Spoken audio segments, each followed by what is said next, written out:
जय बोलो देवादिदेव 1008 श्री भगवान महावीर स्वामी की जय जय जय। अहिंसा परमो धर्म की जय जय जय। परम पूज आचार्य गुरुवर श्री विद्यासागर जी महाराज की जय जय जय। नवाचार्य श्री समय सागर जी महाराज की। गुणायतन प्रणीता शंकर समाधान प्रवर्तक भावना योजनक पूज्य मुनिवर श्री प्रमाण सागर जी महाराज की। पूज्य मुनिवर श्री निर्वेक सागर श्री संतान सागर जी महाराज की। समस्त मुनि संघ की नमस्ते। आप लोग अगर बैठ पाएंगे तो ज़्यादा अच्छा लगेगा, इधर सामने भी आ सकते हैं।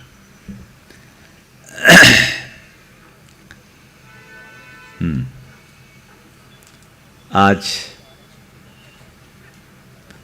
एक अच्छा योग बन रहा है। हमारे जीवन में यदा कदा ही ऐसे प्रसंग आते हैं जब कोई अच्छा योग बने। हालांकि इस अर्थ में आप सब बड़े भाग्यशाली हो कि आपके जीवन में अनेक शुभ योग बने हैं कि नहीं बने, बोलो। हाँ, हिसाब लगाओ, अपने जीवन का पर्यालोचन करके देखो, एक बार अपने जीवन पर दृष्टिपात करो तो पाओगे कि इस धरती के भाग्यशाली लोगों में मैं एक हूँ, बल्कि अग्रणी हूँ। किस किस चीज का योग मिला? मनुष्य जन्म मिला, योग है। जैन कुल मिला, योग है। धन संपन्नता मिली, योग है। अच्छा परिवार मिला, योग है। स्वस्थ शरीर मिला, योग है। अनुकूल साधन मिले, योग है। अच्छी बुद्धि मिली, योग है। गुरुओं का सानिध्य मिला, योग है ना। गिनाऊं तो 1 घंटे तक गिना सकता हूँ, इतना योग। लेकिन मुझे बात सूत्रों में करनी है। योग तो मिल गया, ये तो योग हमको जन्म से मिला। कुछ योग मिला, कुछ योग हमने बनाया, कुछ चीजें जुटी और कुछ चीजों को हमने जुटाया। ये योग है ना। लेकिन योग मात्र पर्याप्त नहीं है। योग तो अभी भी, आज भी आप लोगों को मिल रहा है। टीटी नगर के मंदिर का योग, और मंदिर में फिर पंच कल्याणक का योग, और पंच कल्याणक में भी जिसकी आप सालों से प्रतीक्षा कर रहे थे, ऐसे गुरु का योग है ना। योग तो मिल गया। अब योग के आगे क्या है? प्रयोग। क्या है? योग के बाद प्रयोग। कितना भी अच्छा योग मिले, अगर आप उसका प्रयोग न करो तो क्या अर्थ है? क्या हम सब बहुत बिरले लोग हैं जिनको योग मिलता है, लेकिन योग मिलने के बाद प्रयोग करने वाले लोग और विरल होते हैं। बोलो, अपने जीवन में प्राप्त योगों का आपने क्या प्रयोग किया? स्वस्थ शरीर मिला है तो इसका प्रयोग क्या है? सेवा, परोपकार, व्रत, संयम, तप, त्याग का मार्ग अपनाना। आपने प्रयोग किया? क्या किया? दुष्प्रयोग किया। इसे भोगों में खपा दिया, मौज मस्ती में लगा दिया, बर्बाद। धन संपन्नता मिली,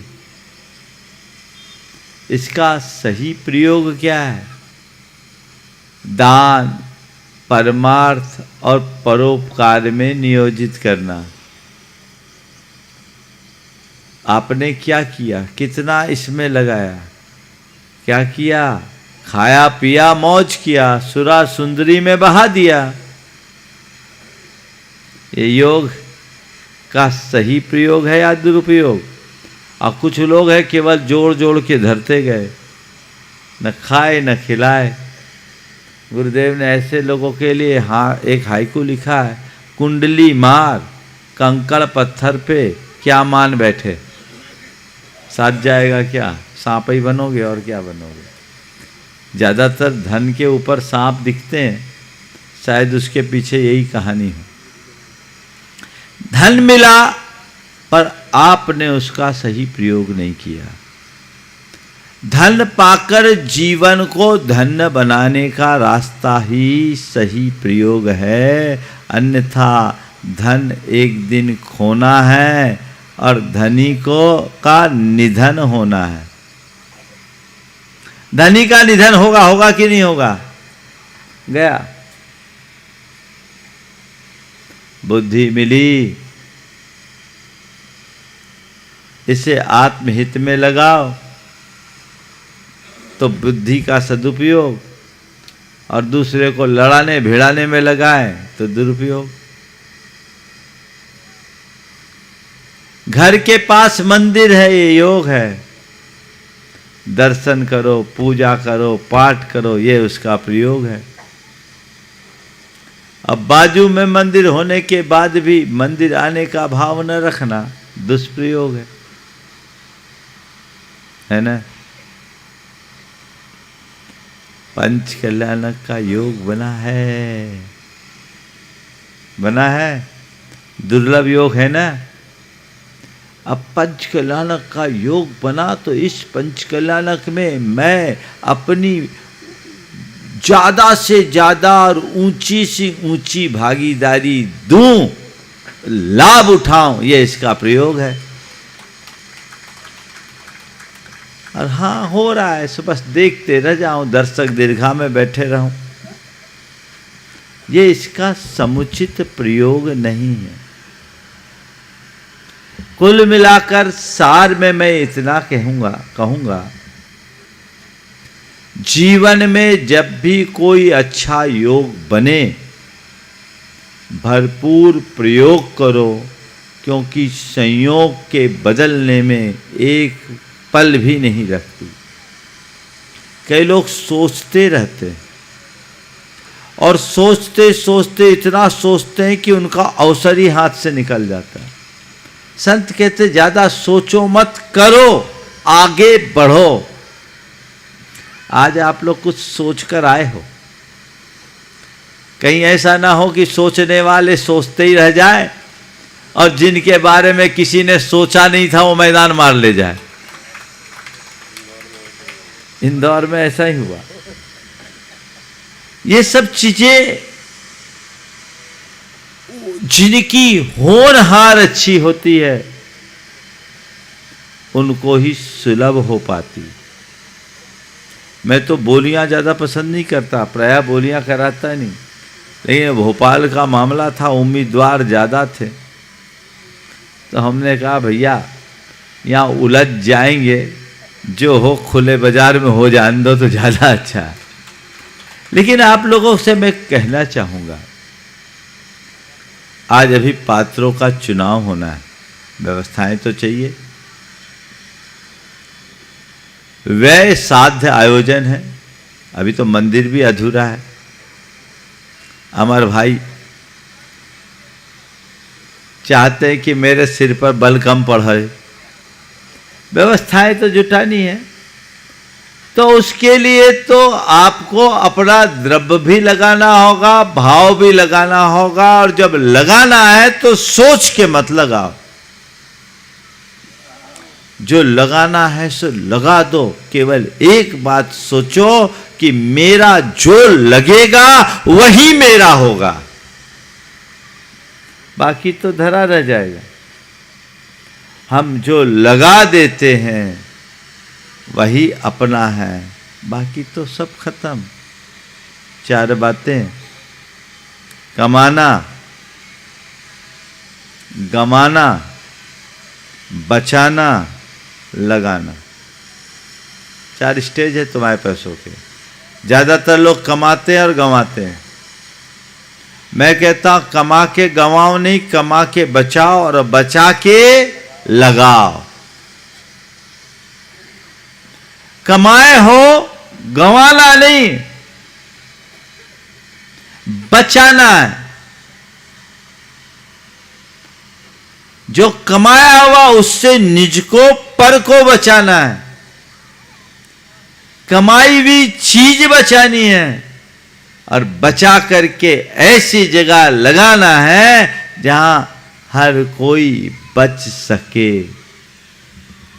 तो कमाया तो आप लोगों ने खूब है, बचाया भी है।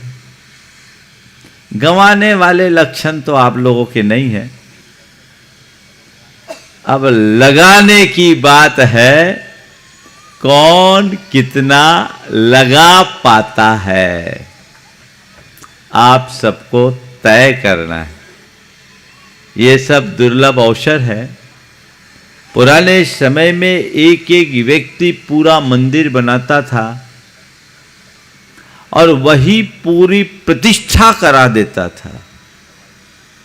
तब उन्हें सिंघई, सवाई सिंघई आदि की समाज के द्वारा उपाधियां दी जाती थी। आज भी ऐसे लोगों का अभाव नहीं है, चाहे तो अकेले सब कुछ कर सकते हैं। अभी मनीष मोना मेरे पास आए तो मोना जी ने कहा, महाराज हमारी एक भावना है कि हम पूरा मंदिर बनाए, क्या संभव हो पाएगा? हमने कहा जिस दिन चाहोगे उस दिन हो जाएगा। भावना रखनी चाहिए, जहाँ चाहो वहाँ हो सकता। आज भी ऐसा नहीं है कि हम नहीं कर सकते। करना चाहें तो सब कुछ किया जा सकता है, बशर्ते वो हमारी प्राथमिकता में हो। समझ गए? बिना प्राथमिकता के कोई काम नहीं होता। एक रेस्टोरेंट में एक मनोविज्ञान का प्रोफेसर अपने कुछ छात्रों के साथ गया। देखते हैं क्या है कि उनके आगे की टेबल पे 3 लोगों ने चाय पी। चाय पीने के बाद एक ने चाय की प्याली को सीधी रखा, दूसरे ने चाय के कप को पलटा दिया और तीसरे ने चाय के कप को लिटा दिया। सीधा रखा, उल्टा रखा, लिटा के रखा। ये देख करके छात्रों को आश्चर्य हुआ और छात्रों ने बोला कि सर ये बताइए तीनों की क्या मेंटेलिटी है। एक तीनों ने चाय पी, तीनों समवयस्क एक से, लेकिन एक सीधा रख रहा है, एक उल्टा रख रहा है, एक तिरछा रख रहा है। क्या दर्शाता है? उसने कहा ये तीनों की अलग अलग मेंटेलिटी है। जिसने कप को सीधा रखा वो ये बताता है कि उसे चाय और चाहिए। जिसने कप को पलटा के रखा वो ये दर्शाता है कि इसे अब चाय की ज़रूरत नहीं, पर्याप्त हो गया। और तीसरा है वो बीच का है कि मिल जाए तो ठीक, ना मिले तो ठीक। तो अब मैं देखता हूँ यहाँ आप में से कौन अपना कप क्या लेकर के आए। मैं आप सबसे कहूँगा अपना कप सीधा रखना। उल्टा रखने का तो काम है नहीं और तिरछा रखने का काम नहीं। राजेश, अब मिल जाए तो ठीक, ना मिले तो ठीक, है ना? यहाँ जितने लोग आए हैं मैदान में मैदान ही कहना पड़ेगा मुझे, बस ठान लो करना है तो करना ही है। लेकिन एक सलाह, बोली लेते समय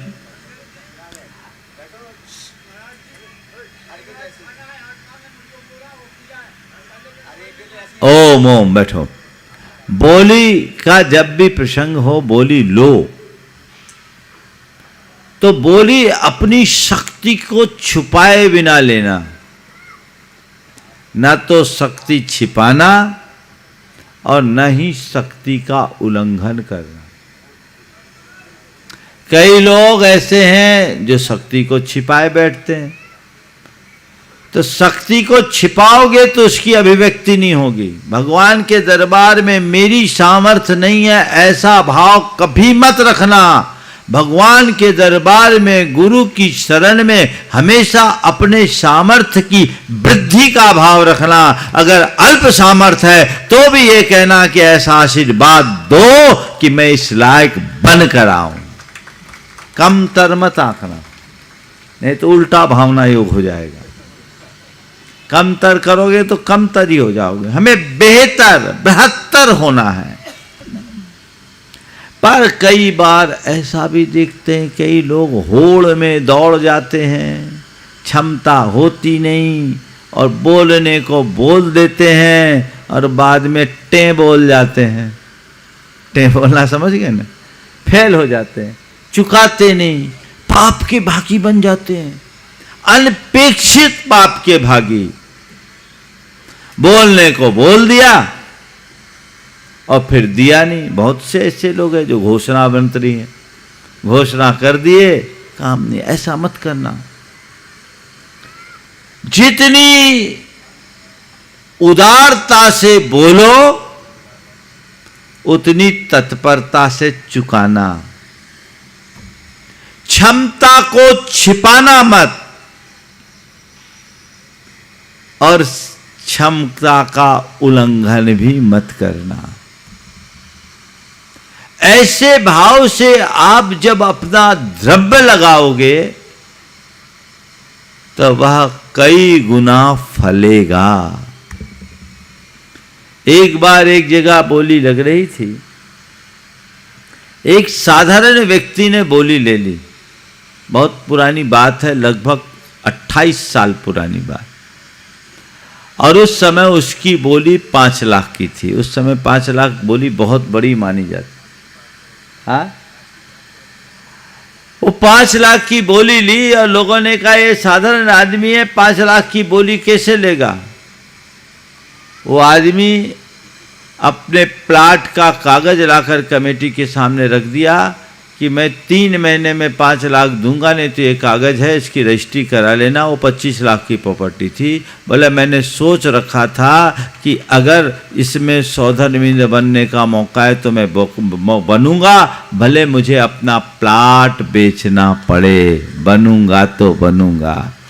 उसने कहा वो जमीन का काम की जो काम में ना है। हाँ, इंदौर में भी ऐसा ही हुआ। इंदौर में तो अभी लेटेस्ट बात है, पर बेचना नहीं पड़ा उस बंदे को। ऐसा पुण्य का योग हुआ कि जो बोला वो चुका भी दिया। मैं आप सबसे एक बात जरूर कहूंगा, हर मायने में इसे देखना। संपत्ति वो नहीं जो तुम्हारे पास है, तुम्हारी संपत्ति वही है जिसका तुम उपयोग करते हो, उपभोग करते हो। संचित संपत्ति जड़ बन जाती है। सच्ची यथार्थ संपत्ति वही है जो उपयोग में आती है या उपभोग में आती है। लोग ना उपभोग कर पाते ना उपयोग। मेरे इतने एसेट्स हैं। एक सज्जन थे अभी कुछ दिन पहले आए, उस आदमी के पास कम से कम 200 करोड़ के एसेट और हाथ तंग। सब एसेट है, काम में नहीं आ रहे, कर्जा चढ़ा हुआ है, बैंक में चीजें मॉर्गेज है। अब वो आदमी सोने से पहले चिंता और उठने के बाद चिंता।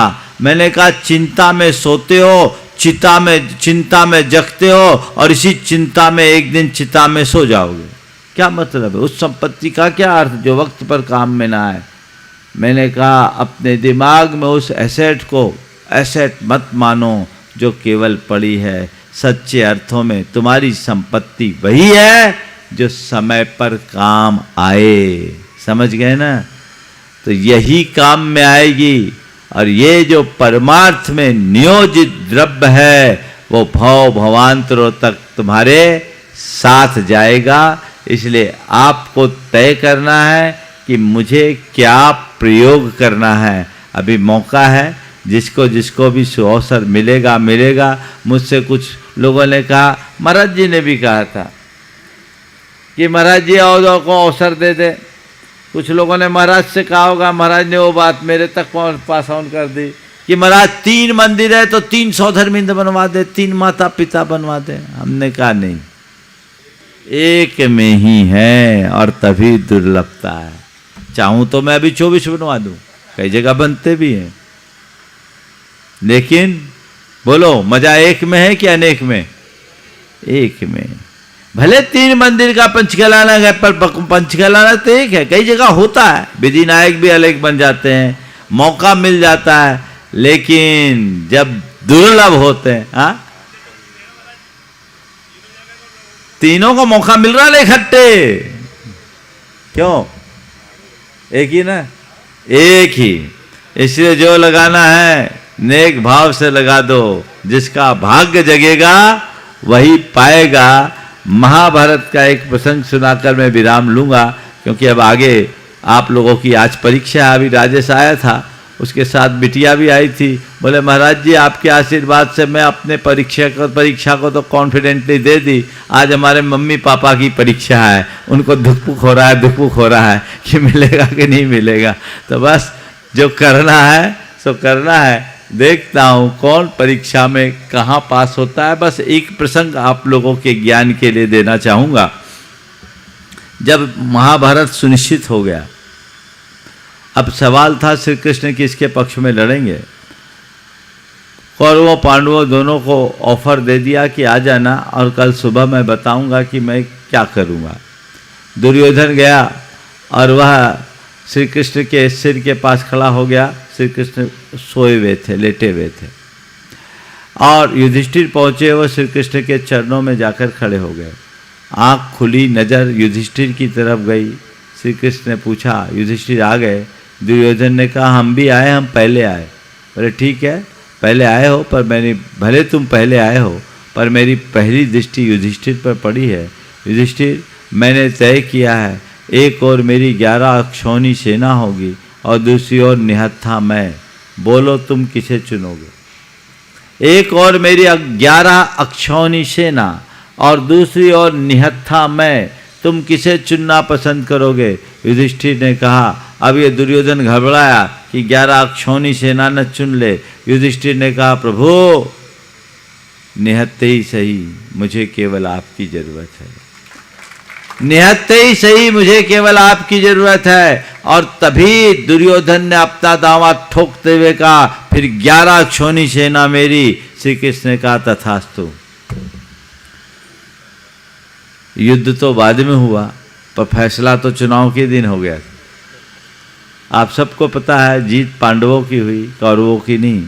मैं इसे एक प्रतीक के रूप में लेता हूँ।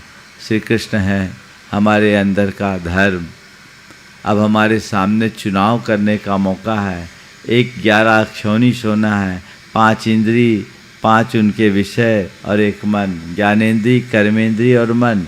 ये हो गए 11 एक तरफ, और भीतर का परमार्थ एक तरफ। जो परमार्थ रूप श्री कृष्ण को चुनता है वो जीवन के महाभारत में विजय प्राप्त करता है, और इंद्रिय भोगों और विषयों को चुनता है वो कौरवों की तरह अंत हो जाता है। अब तुम्हें तय करना है, अर्थ को चुनना है या परमार्थ को। युधिष्ठिर के आदर्श को अपनाना है या दुर्योधन को, आपको तय करना है। बस इतना मैं कहूँगा, सोच के जितना आए उतने से अपनी शुरुआत कर देना। आज ठंड कम हो गई, नहीं तो धीरे धीरे तुम्हारा पारा चढ़े और यहाँ विलम्ब हो जाए। मैं तो चाहता हूँ फटाफट काम हो जाए, ताकि भैया जी लोगों को भी ज़्यादा मेहनत ना करना पड़े और आप लोगों को भी ज़्यादा बैठना ना पड़े। फटाफट जो चुनाव है उसे संपन्न करें। बोलिए परम पूज आचार्य गुरुवर श्री विद्यासागर जी महाराज की। पूज्य मुनि श्री प्रमाण सागर जी महाराज की।